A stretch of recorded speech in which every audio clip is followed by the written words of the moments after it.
Okay, I'm Michaela Baxter. Isabella Venti. Amanda Desiderio. Lauren Maynard. Alicia Dupuis. We're watching We watched Charmed anyway. First season. The Yes, first good one. season. I don't know.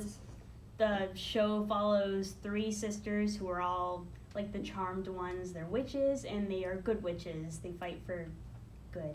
The good of the world. Yeah. While also dealing with regular life situations. Like because- boyfriends and, acne. Being sisters. Being sisters.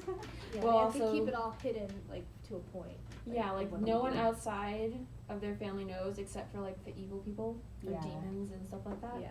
And So, Andy. oh, And well, Andy. Andy doesn't find out till later. Whoops. Whoops. It's okay. Let's keep on going. Okay. So, I don't know. Okay, the first question: what does the series teach us about the existence of evil? When I think about like the existence of evil, it kind of says like there's different types of evil in the world. Kind of like with like the Grimlocks, they go out and they take the eyesight of children or just random people in general. And then like the Wendigos, they like attack people and steal their hearts Yeah. Mhm. And then Which is they also crazy. turn people because Piper got into scratched. into Wendigos. But then you look at the what is it? You look Jabda from when Phoebe was part of The second episode where yeah. she was taken to get the picture. He Oh, literally sucks yeah, the life yeah. out of. That's so The crazy. youthfulness out Yeah, of he sucks the youth out of Oh, all the girls. Yeah. So what about like the Woogie Man? oh, I know, and like the That's basement. crazy. Oh, Yeah. that was pretty. It was just so it teaches you that there's like different types of evil in the world, that it's not just one central thing, but it's all derived, but there can be branches. Yeah. At least that's what I think anyway. And then like I forget what episode was it, but Prue says this quote that I really like where she was like, the world is bad enough with all the normal evils, like I don't know, like carjackings and muggings and Mhm. terrorism, but then like the existence of demons also like the icing on the cake, like oh, there's all this normal bad stuff, but now there's also demons that you have to deal with. Yeah, and it's like it's just the demons and everything. You can even see like each demon has its own progressive like differences. Like the Grimlocks, they take eyesight, but they also hide away, and they can only take it from a certain group of people. Same with Jabda. He can only take it from young women, the youth. yeah. And it's Mhm. kind of like directed at different types of like people in the world. So I think that's interesting. Like certain types of evil can only affect certain groups. At least that's what I saw from it. Anyway, it's kind of interesting because it's like I won't have like the same experience as any of you, but one evil might be able to connect with me better than any of you. Right. If that works, like, I don't know, like, I have no example for that, but Like, well, you mean like when that kid gets kidnapped? yeah, you Like, two, It would bother me Like, more than you. we would all have a reaction to it, but you two would have a different reaction because you're parents. Mhm. Like, later in life, when I become a parent, I'll have that different reaction, but at this point, I can't experience it as a parent because I'm not one. Right. So I think, like, it teaches us that evil comes in multiple forms, like, we shouldn't really expect it to have, like, this one face. Yeah. Mhm. Back to the quote that you shared, like, even though in this world there aren't, like, demons or, like, supernatural As far things. as we Yeah. know. Yeah, as far as we know. we know. Like, okay, assuming that there's no such thing. It's, like, I don't know, I still think that the show teaches us, like, how to overcome, like, daily evils, I guess, like Mhm. crime and, everything you see on the news. Like, I think it's just how, your perspective of it, like, how you view it, how, I don't know, just, like, if you kind of keep hope that you can do something about it, kind of. Yeah, I hope that you can keep going through it. Yeah, and It's- strength from, like, others, like, support. Like, you can't do it alone. At least I don't think so. Because, like, the And sisters demonstrated that. Each sister has, like, kind of A different sense. yeah, well, kind Yeah. of. When I think about it, like, now, each sister has a different power. So Phoebe being a psychic, Piper freezing time, and then Prue being able to move things. It's kind of like the things we all wish we had sometimes. Like we wish we knew about something beforehand. We wish we could just take a break, everything stopped. And there's sometimes, like with Prue in the first episode, where her boss got choked by his own tie. Yeah. Oh, Yeah, that was cool. Roger, he's a jerk. Roger's a jerk. But, so I think, like, in this sense, like, it teaches us that there are things we want and we need, but we don't always get. And it also teaches us that even though they have these abilities and they can do that stuff, it also comes with its own set of problems. Like, knowing beforehand, you also feel like you have a responsibility to change it, if you can. Pausing everything. You pause one room, it doesn't mean the rest of the world stops. Yeah. Right. Just like in that second episode with, what's her name? Piper? Yep, Piper freezes the kitchen but doesn't freeze Yep, the and then outside. Detective Morse No, is, like, trying- trying to come in. Yep. I also like how they can't use their powers for their own personal Well, gain, like how yeah. Phoebe bought the lottery ticket Yeah. with her premonition, Yeah. but then it like faded. Yeah, it keeps Yeah. them in check. It makes them like Yeah. No more personal humble. gain, but at the same time, they can also do things for themselves with their powers, like the whole cleaning in the attic when they're going through spring cleaning kind of thing. Mhm. They can do that without adverse side effects because, yes, it's for themselves, but it's not for their, like, Their benefit. gain. Yeah. But Like, not they don't both. gain Yeah. this something from, like, Phoebe. If she had kept that, she would have gotten millions of dollars. Yeah, no Mhm. one loses anything from it either. Yeah, so Yeah. if they want to use a power to clean up an attic that has been cleaned in, Or when Piper 20 years. freezes the kitchen to like get the knives out of the trash that the new chef threw away. Yeah. Yeah. Or when she keeps freezing that bartender. who Because he keeps failing. dropping everything. So I think it's like, it just tells you about like kind of like the common evils, but also like it shows you the everyday evils as well. Mm-hmm. Like, because most TV shows when they're talking about evil, like you look at Supernatural, they're like, this evil, this is the only evil, and they just go through battling these evils day after day after day. But they don't really show you the internal struggle, kind of in the way this one does with like a normal life. Like Piper, in the first episode, they're talking about how the electrician didn't show up, or how they have struggles with their jobs, crabby bosses, terrible boyfriends. Piper's boyfriend is by far the worst. Yeah, because She dated a warlock that wanted to kill her. She has horrible taste in men. Let's be honest. I mean, not did Piper very date the handyman? Who dated Yeah, the the- handyman? Piper did. Piper Okay. was the middle sister, and she did date him, but she likes a man who literally cannot date Yeah. because he's an angel. Like that's his Oh, equivalent. yeah, He's a yeah, white lighter, yeah. but he's the equivalent of an angel. Well, I mean, they do have kids, so. No, that's not part of this. Shush! You're ruining it for the people who have not gotten there. Anyway, that's I'll pretend I didn't hear that. anyway. So what happened was, she could not do that, and then it's like so she has that. She has what's his name? I don't remember his name in the beginning, but she dated a warlock, Jeremy. and then Oh, Jeremy. Yeah. and she falls in love with a ghost. What? Oh, Fourth Mark. episode. Yeah. Oh wait, I totally forgot about that. Yeah, Wait, she falls in yeah. love with a ghost. So she has that struggle of not being able to pick a good man. And by that I mean someone who's not evil and not dead. Mark was a good Because guy. Leo He is was dead. Pick a human, like seriously. Like, she gets a warlock, someone who's dead, a second person who's dead, because Leo was dead. Yeah. He died in 40s, I'm pretty sure. 40s? He Yes. was good. Yeah. I was like, she has terrible taste in men. But like speaking of Mark, I just wanted to bring up how.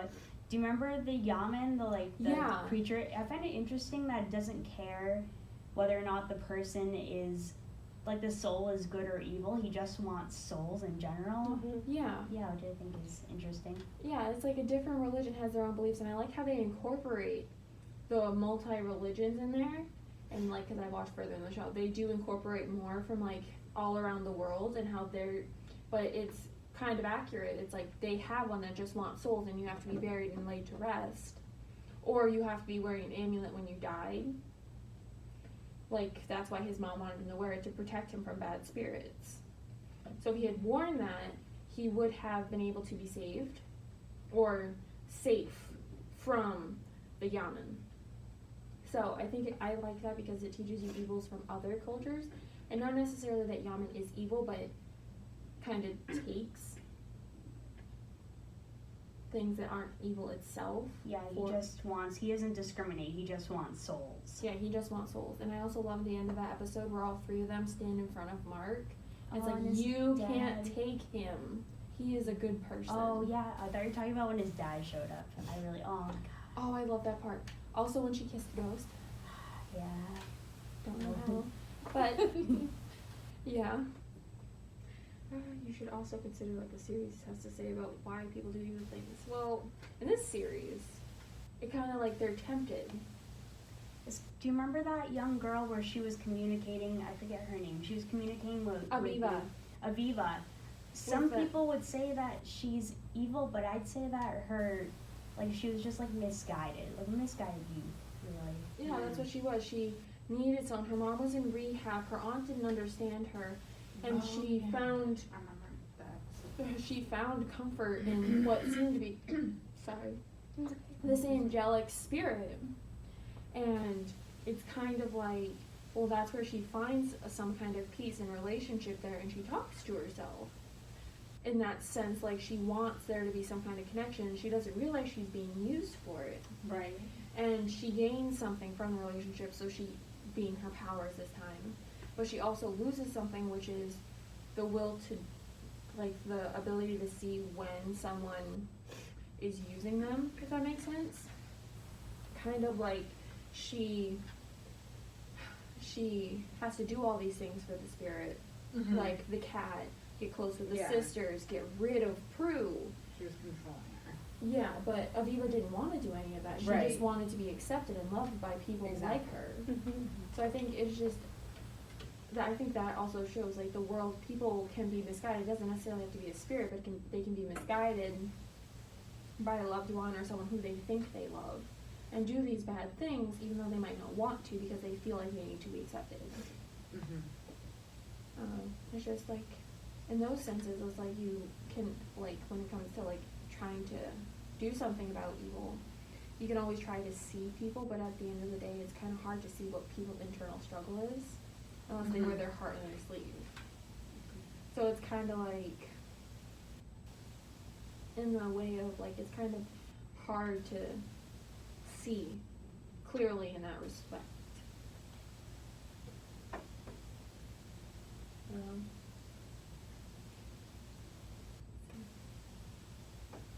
Okay. But like also in the show, there's times where the sisters themselves are behaving evilly, but they're under the control of more Yeah. demons. Right. Like the Wendigo or the Yeah. Man. And it was just, yeah, where was the one, I believe, the Hellfire one with Prue pretending to be that witch assassin? Oh. She had to kill so many witches in order to, I don't know, placate something, but she did evil to try to find out and stop who was ever doing it.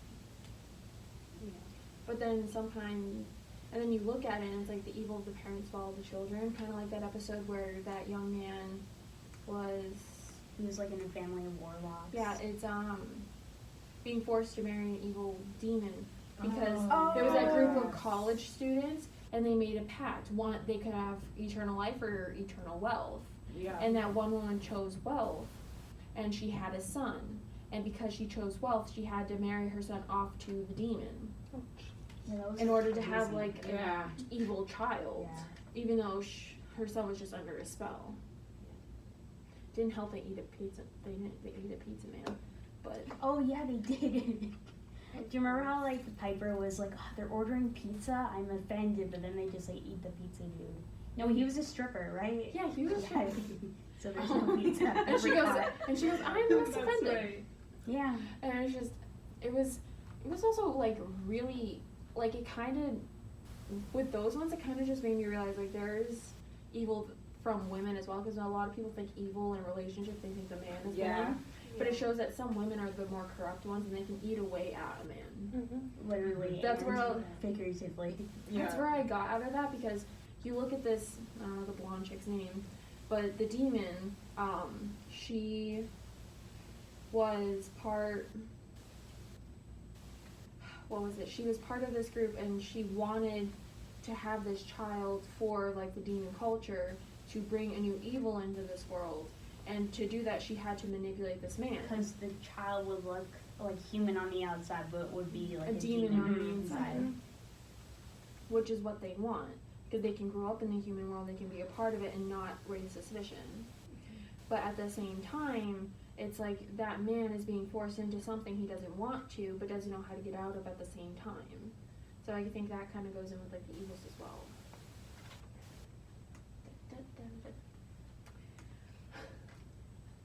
Something else I'd like to bring up is kind of like the religious aspect of like witches in general, because when in the first episode, With when the church. with the church, Oh, they were yeah. kind of like they were very conflicted about Yeah. whether or not. You know, Piper watched that thing that the witches would burn if they entered a church. Yeah, and then Yeah. she like enters the church and like She she's starts like, jumping I'm good. around and saying, "I'm good, I'm good." And then Yeah. originally she asked the priest like, Father like, Victor, like, oh, witches, like, what are you gonna do with witches? And he's like, oh, we burn them or something like that. Yeah, something along those lines. Be like, I wouldn't want to be one, Yeah. and that kind of thing. And it's like, that's not what she wanted to hear at all.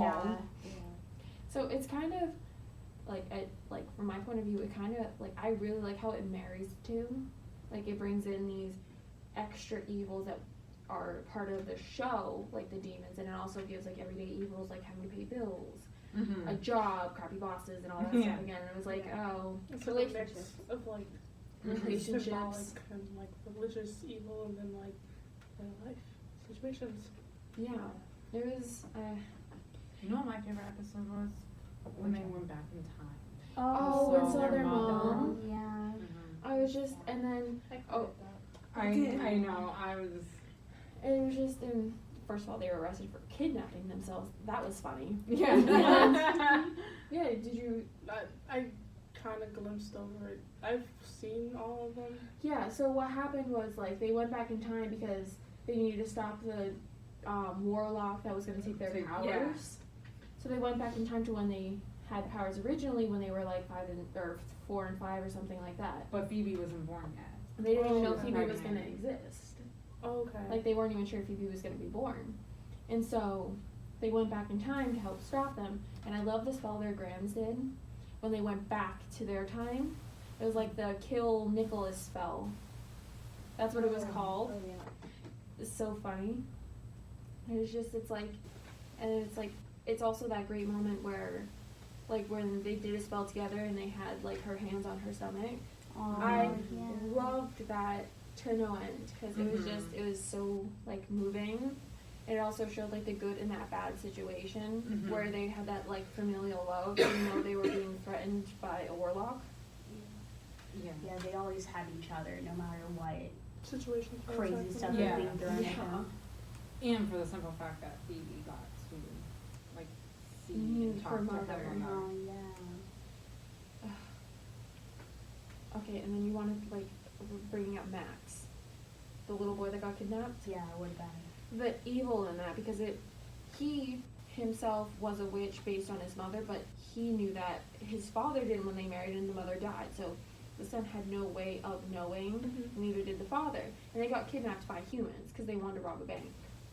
Didn't the little boy know that, like, oh, I should only use my powers for good because, like, my mom Mhm. said so? Yeah, but at the Mhm. same time, he wanted to show his friends something because Oh. he remembered with the arcade. Yeah. And that friend is the younger brother of one of the guys that kidnapped Oh, him. yeah. And so he called out to Phoebe because of her psychic link, and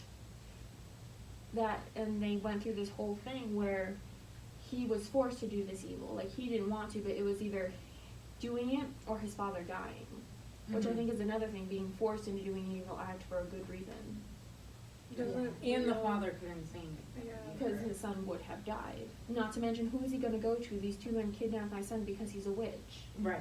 So He'd be locked into a loony bin. Yeah. Yeah. And I think like when we talk about like God's role in this, there isn't like a designated God. God in Yeah. this show. It's kind of like a group of like elder white lighters that kind of do what they think is best. At least in this like from what we've seen, and they make decisions on what they think is best. And which I like think that. is kind of like when you think about God in our perspective, like what we've learned, and then God in the perspective of the show, it's kind of like, well, It's totally different. It's different like, because- yeah, like people, like 4 or 5 people working together to like direct all these people who are good. But like our perspective of God, it's just like one person up there Yeah. throwing every direction at us. but then again, like the White Lighters also have a bigger impact on the world than we believe, like here that God does. Mhm. They have lower White Lighters like go around trying to protect those and Yeah, helping they you intervene a guide lot them. more. Yeah, they intervene a lot more, but then demons also interact a lot more as well. So there is extra guidance needed. But it's kind of interesting in the role that they play because they know something bad is going to happen to a person, and they only send a White Lighter, like a single White Lighter. And it's kind of like, if they're supposed to be such this great person, why? Like, why only send one White Lighter? And if they die, why not send another? It's kind of like that whole, like, well, you could do more. Yeah. I don't know. Kind of like, Well, I mean, you think there's probably so many bad things happening. You need a lot of white lighters. Maybe white lighters, so shortage perhaps. well, even then, it's like kind of like with one of the later episodes of the Dark Lighter. He was stalking a future White Lighter who would die, and then she would help others. Why not protect her more? Like, yeah, Leo did all he could, but they could have sent more White Lighters. Yeah, that's Right. Because if she continued with her life, then she would continue and become a White Lighter. But they didn't do that, so I'm just wondering, because they intervene when they feel it's convenient, at least in my perspective. Mm-hmm. But, you know, that's just, They pick Mhm. and choose when they want to be Yeah, they involved pick and in choose. doing that. and it's Because just, like I feel like they feel like some things need to happen for a progressive future, but if certain things happen, then like another good thing or doesn't happen. So I mean, maybe they pick and choose what they interview for certain things. yeah, I don't know, it's like, you kind of think about it, it's kind of like, why this and not that? Which kind of relates to the world now, like, why did this happen but not this? Like, why did this person live in this car accident but not this one? Mm-hmm. Why did the drunk driver live and not the person who was trying to, Yeah, why do bad things happen to good people? Mhm. yeah. I wrote about that very question in a lot of my reading reflections. It's kind of This is so like polarizing, really. and it's like, I understand, like, there's supposed to be hope and everything, kind of like with the most recent reflection, it's kind of like, insanity is the only consolation. That was part of my reading reflection. And it's like, there is hope in everything, but at the same time, when does hope become something that's no longer enough for us? Because you can only have so much hope after so many tragedies. But, you know, it's kind of just, it's like, you're trying to force a square peg through a round hole. Mm-hmm. It's like, you'll get somewhere, not far, but you'll get somewhere. And unless you're trying to break the circle, you're not gonna get the square peg in. It only does so much, at least in my perspective. I like that. We've been talking for 23 minutes. Turn it off. Okay.